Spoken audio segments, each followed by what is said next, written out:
நான் கதை காய்க்கும் போது வெயிலே அடிக்காது.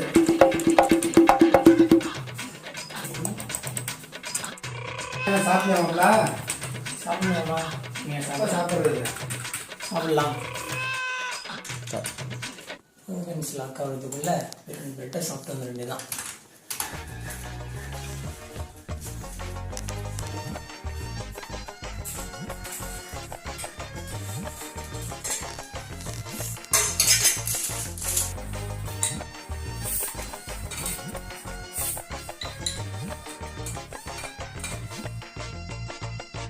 மாமா மாமா விஷயம் வாங்கலேன். என்ன மாப்பிள? மவுஸ் சாப்பிட்டுருக்கீங்களா? மவுசையா? என்ன மாப்பிள இப்படியா? மாமா இப்படி மாமா கீழே வச்சு அயன் பண்ற மாதிரி. அயன் பண்ற மாதிரியா? இப்படி தைக்குமா? வயிற்றுல அதான் இப்படி தானே மாப்பிள? ஆமா அதான் செஞ்சிடறேன். அப்புறம்னா கீழே வச்சு தைக்கணும் மாமா. கீழே வச்சு தைக்கணுமா? நோட்டுல நோட்டுலையா? போதுமா? சோதிக்காதீங்க, சோதிக்காதீங்க.